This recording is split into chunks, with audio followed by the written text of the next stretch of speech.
Don't Starve Together's newest update, Terrors Below, is a big chunk of cake to serve, so I figured we'd get to chopping it up into slices as soon as possible, yes. And considering how both the majority of folk are really only interested in the fresh Void gear, and how I put them all at the end of that content guide there, we should probably show the shadows front and center today, correct? So let us quit sitting around and get right to it. Everything to follow starts with this ancient pseudoscience station recipe right here, the Shadowcraft Plint Kit, costing 5 Nightmare Fuel, 2 Dreadstone, and 1 Pure Horror. The thing not only has one of the worst naming schemes ever, I mean seriously, Bright Smithy or Shadowcraft Plinth Kit for Pete's sake, it is a new crafting station itself that can be placed anywhere we please, granting us access to 4 unique shadow crafts, of which I have taken to calling Void Gear instead, as to not confuse anyone moving forward. But looking at them again also got me thinking about how players may also be confused about how to go about getting the proper amount of materials to even think about making one or two, which leads us to the Nightmare Werepig here,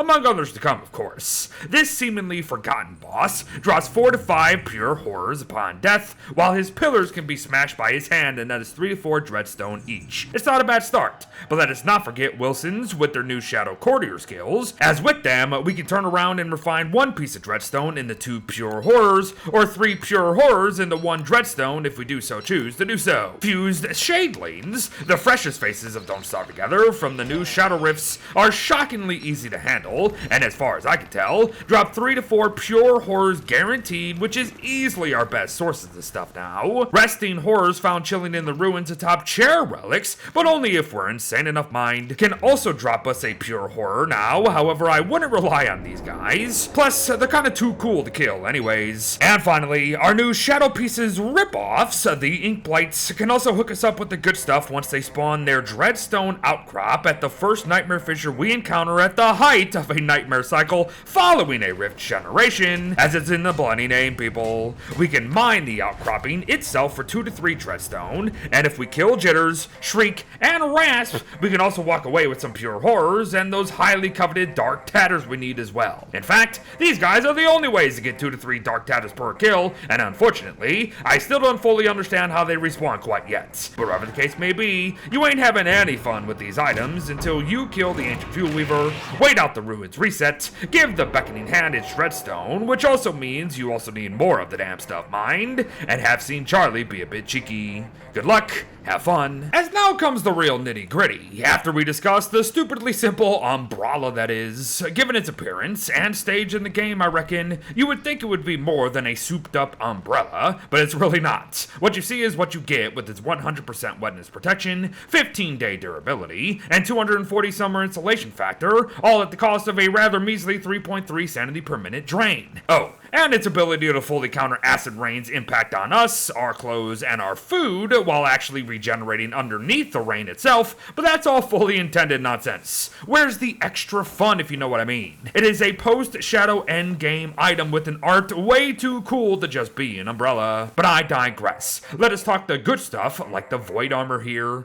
Each piece offers the exact same 80% damage reduction, 830 durability, and hefty sanity drain, as you can see, but put them together and the latter gets halved. And that's just one of the set bonuses we'll highlight today, but before we get to more, let me reiterate a point that folks somehow missed in the big update guide. Yes, both Void Armor pieces are tier 3 Shadow Gear, meaning Maxwell's puppets will gain power from them. To continue then, a single piece of the stuff is enough to already see a slight but eventually noticeable reduction in damage taken by nightmare creatures, with the full set driving that point home even more. And while it's not much, considering how we just implemented new nightmares, I imagine this is going to become way more enticing over time. And lastly, the armor set bonus not only works to increase the damages of all planar attack having weapons and items by 10%, including the Bright Shade stuff, which might confuse you a bit. Its synergy with the Shadow Reaper itself goes well beyond that if you look beyond the numbers. So let's discuss. By default, the Shadowy Scythe boasts 38 base damage and 18 planar damage, which is why we are seeing the damage indicators that we are here.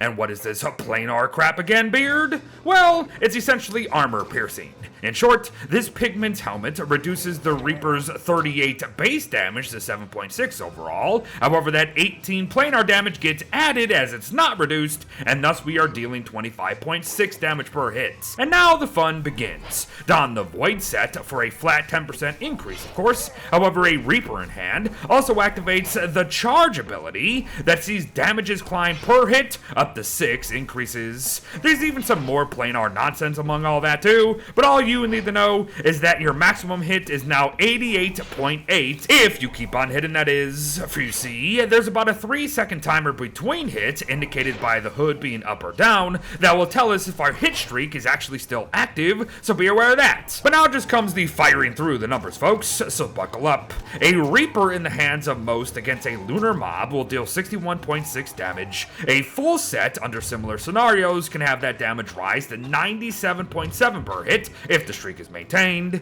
Against a planar defense lunar mob with no armor, we can expect 48.6 damage per swing, with that climbing to a pretty respectable 82.7 if the void crap is on. And finally, the Reaper will deal 44.8 damage to non-lunar but still planar having mobs, like the new Shadelings, for example, which can get up to 75.8 per swing if you keep the hits up with the armor on. It's good stuff, but it's not everything, is it? What about Wanda's Shadow Affinity? First things first, no sanity drains from either piece of gear here, so have at it. Secondly, yes, she's obviously very strong with everything we just went through, even under normal circumstances, so while I was going to detail her every situation to compare them, I really don't think I need to. She can reach upwards of 130 damage per hit against non-planar lunar mobs, people. That is all you need to know. Mostly because we haven't even talked about a Reaper's ability to reap yet, and we need to end this video soon.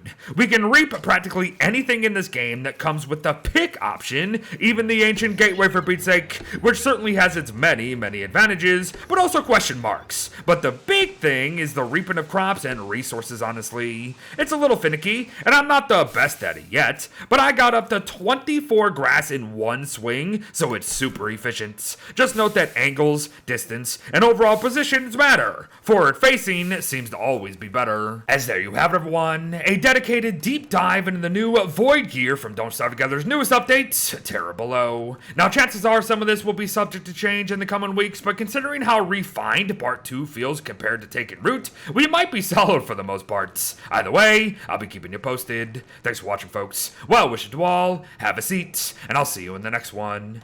Bye-bye.